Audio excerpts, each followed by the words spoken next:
ہم نے عقل پہ گفتگو کی، ہم نے کمال پہ گفتگو کی. آج تھوڑا سا فطرت انسان کہ جہاں سے آپ سمجھ پائیں گے خدا کی معرفت تک ہم کیسے پہنچتے ہیں، کہ ہیومن سائیکولوجی اسی کو علم معرفت النفس بولتے ہیں، کہ اگر آپ اپنے وجود کو پہچان لو کہ میرے وجود میں کیا کیا ہے. پرسوں کی مجلس میں کہا کہ انسان کی ڈیفینیشن اگر یہ کرو گے جسٹ اے باڈی، تو پہلے باڈی کو ڈسکرائب کرو کہ باڈی کیا ہے. تو جب آپ باڈی کو اسٹڈی کرو گے تو پتہ چلے گا باڈی ایک لمیٹڈ وجود ہے.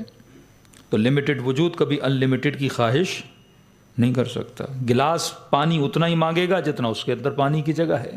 اگر میرے پاس 1 لیٹر پانی کی بوتل ہے اور میں آپ کو کہوں کہ مجھے 20 لیٹر پانی چاہیے، تو آپ پوچھو گے نا مولانا ہاتھ میں 1 لیٹر کی بوتل ہے اور 20 لیٹر کس کے لیے مانگ رہے ہو؟ تو ضائع ہو جائے گا. تو اگر میرے پیٹ میں 600 گرام کی جگہ ہے، ان لمیٹڈ خواہش نہیں کر سکتا. میرا بدن لمیٹڈ لذت میں راضی ہو جاتا ہے، میں اس کے لیے ان لمیٹڈ کی دعا، ان لمیٹڈ کی خواہش نہیں کر سکتا. تو اس کا مطلب بدن ہے، ساتھ میں کوئی روح ہے، اور روح کا کوئی سائز نہیں ہوتا. ایک دعا ہے، بہت پیاری دعا ہے، اگر فرصت ملے تو اس کی تفسیر بھی پڑھا کریں. امام زین العابدین کی دعا ہے، دعائے دعائے مکارم الاخلاق. اور یہی کہا بعثت لاتمم مکارم الاخلاق، میں مبعوث اسی لیے ہوا تاکہ تم لوگوں کو اخلاق کی بلندیوں تک لے کر جاؤں. اس میں آپ کے چوتھے امام اخلاق کی بلندیوں کا ذکر کرتے ہیں کہ انسان کامل کیسے بن سکتا ہے. اور حقیقت میں قرآن کی تفسیر اگر انسان کو پڑھنی ہے وہ معصومین کی دعاؤں سے ڈھونڈے. بعد میں ہم انسانوں کی تفسیروں کی طرف جائیں گے، فلاں عالم نے یہ تفسیر کر دی، لیکن سب سے پہلے دیکھو تو صحیح آپ کے امام معصوم نے قرآن کی تفسیر میں کیا کہا. وہاں پہ امام خطبے کے ابتدا میں جب اللہ کی ثنا کرتے ہیں تو ایک جملہ فرماتے ہیں. یہ آپ کی نسلیں، آپ کے بچے جو اللہ کے حوالے سے کئی سوالات کرتے ہیں تو سارے جوابات امام نے وہاں پہ دیے ہیں. مولا فرماتا ہے خدا دیکھنے والوں کی آنکھیں تجھے دیکھنے سے عاجز ہیں. دیکھنے والوں کی آنکھیں تجھے، مطلب تجھ خدا کو دیکھنے سے عاجز ہیں. آج اکثر سوال آپ کے بچے کرتے ہیں نا، اگر گاڈ ہے، خدا ایگزسٹ کرتا ہے تو نظر کیوں نہیں آتا؟ ہمیں بھی آنسر نہیں پتا، امام آنسر دے رہے ہیں. فرمائے خدا دیکھنے والوں کی آنکھیں تجھے دیکھنے سے کیا ہیں؟ عاجز ہیں. عاجز کا مطلب کیا ہے؟ ایک پتھر پڑا ہوا یہاں پہ 200 kg کا، میں اسے اٹھانے سے کیا ہوں؟ عاجز ہوں، نہیں اٹھا سکتا. لیکن اگر یہاں پہ 10 kg کا پتھر پڑا ہو، میں اٹھا سکتا ہوں. لیکن آپ کا بچہ جو 6 to 7 ایئرز کا ہے وہ شاید نہ اٹھا سکے. اس بچے کے اندر یہ ایبلٹی نہیں ہے کہ اس پتھر کو اٹھا سکے، لیکن آپ کے اندر ہے. تو جو نہیں اٹھا سکتا اسے کیا بولتے ہیں؟ عاجز بولتے ہیں. عجز کمزور ہے. کہ خدا دیکھنے والوں کی آنکھیں تجھے دیکھنے سے عاجز ہیں. مطلب یہ کمی تیرے اندر نہیں کہ تو نظر نہیں آتا، یہ کمی میرے اندر ہے کہ میری آنکھیں تجھے دیکھ نہیں سکتی ہیں. یہاں پہ 100 کلو کا پتھر پڑا ہو، آپ بولیں بھائی پتھر میں کمی ہے کہ میں اسے اٹھا نہیں پا رہا. میں بولوں گا نہیں، پتھر میں کوئی کمی نہیں ہے، تجھ میں کمی ہے کہ تو پتھر کو اٹھانے کی طاقت نہیں رکھتا. اب مولا ریزن بھی بتاتے ہیں. اے خدا دیکھنے والوں کی آنکھیں تجھے دیکھنے سے کیا ہیں؟ اب کوئی بات سمجھ میں آئے تو تھوڑا سر ہلایا کریں تاکہ مجھے پتہ بھی چلے آپ سمجھ رہے ہیں. ایک تو خوجہ برادری میں یہ مجھے بڑی ٹینشن ہوتی ہے، خطیب کو پتہ نہیں لگتا سمجھ بھی رہے ہیں کہ نہیں سمجھ رہے. تو کہے خدا دیکھنے والوں کی آنکھیں تجھے دیکھنے سے عاجز ہیں. کیوں؟ کیونکہ کہا خدا اگر تو نظر آ جائے تو محدود ہو جائے. دیکھیے آپ کی آئے ہیں نا، آنکھیں ہیں، یہ کسے دیکھتی ہیں؟ اجسام، باڈی، مٹیریل چیزوں کو دیکھتی ہیں. آنکھ ہر اس چیز کو دیکھتی ہے جس کا سائز ہو، جس کی لینتھ ہو، جس کی وڈتھ ہو. ٹھیک ہے. آپ نے کہا آسمان کیا ہے؟ کہ نیلا ہے. سائنس میں جائیں گے تو آسمان نیلا نہیں ہے. کبھی رات کو دیکھیں تو کالا ہو جاتا ہے، صبح دیکھیں تو نیلا ہو جاتا ہے. آسمان کوئی چھت نہیں جس کا کوئی کلر ہو. ہم جب دیکھتے ہیں تو بیچ میں اگر بادل آ جائیں تو سفید نظر آتا ہے، کچھ گیسز بیچ میں نظر آتی ہیں تو بلو نظر آ جاتا ہے. کبھی آپ کہتے ہیں مولانا سمندر گرین ہے، کبھی کہتے ہیں بلو ہے، کبھی کہتے ہیں بلیک ہے. تو سمندر کا کوئی خاص کلر تو نہیں ہے، اس کے نیچے جو ریت ہوتی ہے یا سبزہ ہوتا ہے تو اس کی وجہ سے اس کا کلر کیا ہو جاتا ہے؟ چینج ہو جاتا ہے. آنکھ سے جب آپ دیکھتے ہو، اب میں نے یہاں سے دیکھنا شروع کیا، میری آنکھ یہاں رک گئی. یہاں کیوں رکی؟ کیونکہ بیچ میں کیا آیا؟ ایک جسم آیا جس کا کوئی سائز ہے، تو آنکھ یہاں رکی. اگر یہ نہ ہوتا تو پھر دیوار پہ رکتی، دیوار نہ ہوتی پچھلی دیوار پہ، پچھلی دیوار نہ ہوتی تو آنکھ چلی جاتی وہاں جا کے رکتی جہاں پہ سے کوئی جسم نظر آتا، کوئی مٹیریل چیز اس کے سامنے آتی. آپ سارے مولانا کو دیکھ رہے ہیں تو آپ سے کوشچن ہو سکتا ہے مولانا کا سائز کیا ہے؟ تو آپ نے کہا باڈی ہے، مولانا لمبے ہیں، چوڑے ہیں، موٹے ہیں، پتلے ہیں، تو آپ فوراً بتا دو گے، کیونکہ آپ کی آنکھیں جسم پہ آ کے رکتی ہیں. مولانا ہو تو ممبر ہوگا، ممبر نہ ہو تو دیوار ہوگی، دیوار نہ ہو تو آنکھ پیچھے چلتی جائے گی۔ آنکھ ہر اس چیز کو دیکھتی ہے جس کا کیا ہو، سائز ہو۔ اب کہے خدا دیکھنے والے کی آنکھیں تجھے دیکھنے سے کیا ہیں، عاجز ہیں، کیونکہ اگر تو نظر آ جائے تو تیرے نظر آنے کے لیے ضروری تھا کہ تیرا کوئی کیا ہوتا، جسم ہوتا، اور اگر تو جسم میں آ جاتا تو چھوٹا ہو جاتا، محدود ہو جاتا۔ پھر آپ بتاتے کہ خدا کا سائز کیا ہے، 6 فٹ کا خدا ہے، 7 فٹ کا خدا ہے، ہندوؤں کے بت ہے نا، سائز تو بنانا ہے، وداؤٹ سائز تو کوئی چیز نہیں بنا سکتے آپ۔ جسم ہوگا تو وتھ سائز ہوگا، وداؤٹ سائز کوئی جسم آپ کریٹ ہی نہیں کر سکتے۔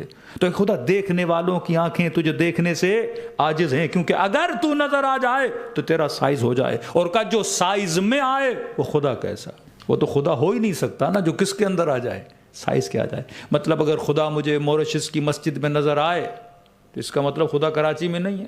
آج آپ بول سکتے ہیں نا کہ مولانا موریشس میں، اس کا مطلب مولانا کراچی میں نہیں ہے۔ اگر یہاں نظر آئے تو وہاں نہیں، اگر وہاں نظر آئے تو یہاں نہیں، کیونکہ خدا وہ ہے جو ہر جگہ موجود ہوتا ہے۔ یہ چوتھے امام اب امیر المومنین نہج البلاغہ فرماتے ہیں علی اس خدا کو مانتا ہی نہیں جس خدا کو علی نے دیکھا نہ ہو۔ چوتھے امام کہیں تو آنکھوں سے نظر نہیں آتا، اور جو نظر آئے وہ خدا کیسا، اور امیر المومنین فرمائے علی اس خدا کو نہیں مانتا جس خدا کو علی نے دیکھا نہ ہو۔ امام بات کر رہے ہیں آنکھوں کی، امیر المومنین بات کر رہے ہیں دل کی آنکھوں کی۔ خدا دیکھا جاتا ہے کس سے، قلب سے خدا کو محسوس، اپنے وجدان سے، اپنی دلیل سے۔ بعض اوقات دلیل ظاہری ہوتی ہے، مطلب آپ نے دیکھا آگ ہے، اور آگ کسی نے کہا آگ گرم ہوتی ہے، آپ نے کہا آگ گرم ہوتی ہے کیونکہ میں نے آگ میں ہاتھ ڈالا، آگ کیا تھی، گرم تھی۔ ایک مرتبہ دلیل بالوجدان ہوتی ہے، آپ کے ذہن میں ہوتی ہے، 2+2 کیا ہوتا ہے، 4۔ یہ کہاں ہے، آپ کے ذہن میں۔ جب آپ دنیا کا نظم دیکھتے ہو، ضبط دیکھتے ہو، کریٹیوٹی دیکھتے ہو، تو آپ کے ذہن میں دلیل بنتی ہے یقیناً کوئی بنانے والا موجود ہے۔ تو ساری چیزیں ہماری ذات کے اندر ہیں، لیکن ضرورت یہ ہے کہ انسان اپنی ذات کو پہچاننے کی کوشش کرے۔ دوسری چیز اپنے نسلوں کو، بچوں کو سکھا دیں، اور آپ کی پوری فلم انڈسٹری، ڈرامہ انڈسٹری، جو بزنس کرتے ہیں، پوری مارکیٹنگ کی فیلڈ انسان کی اس فطرت سے چلتی ہے، اور اسی فطرت سے شیطان کھیلتا ہے، اسی فطرت سے دجالی نظام والے ہیں۔ کہ دیکھیے ہمیں کتنی زحمت لگتی ہے کسی بچے کو نمازی بنانے میں، انہیں کتنی زحمت لگتی ہے کسی بچے کو سنیما تک لانے میں، مجھے کتنی زحمت لگتی ہے ایک بندے خدا کو خدا سے ملانے میں، اور انہیں کتنی زحمت لگتی ہے کسی کو شیطان سے ملانے میں۔ تو کون سکسیسفل ہے، میں یا وہ؟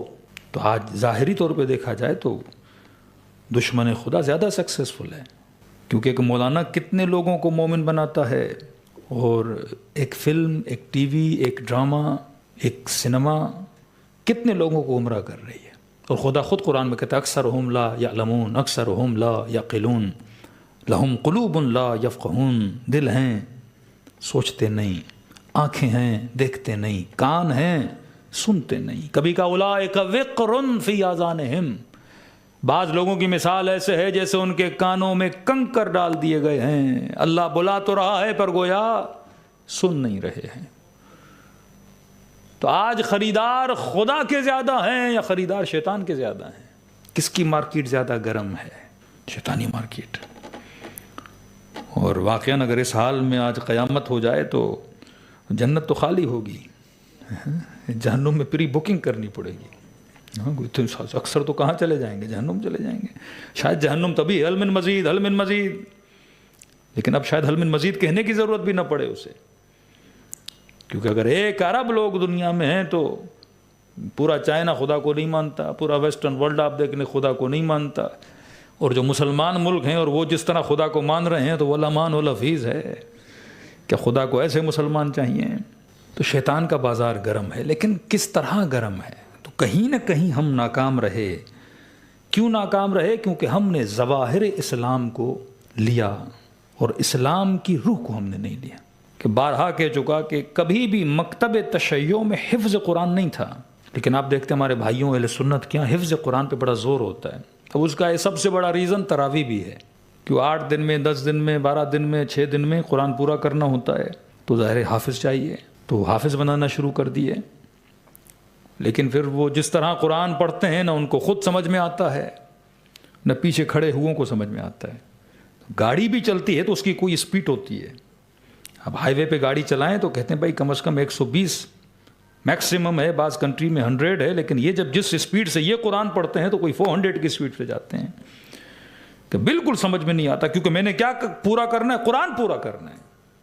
قرآن سمجھنا ہے کہ نہیں اس سے میرا مطلب نہیں ہے. بسم اللہ کا بے سمجھ میں آتا ہے اور آخر میں وَلَضَّالِّينَ سمجھ میں آتا ہے. بیچ میں کیا پڑھا کسی کو پتہ نہیں ہے. یہ وہ امت کا طبقہ تھا جس نے اپنی پوری امت کو تباہ و برباد کر دیا.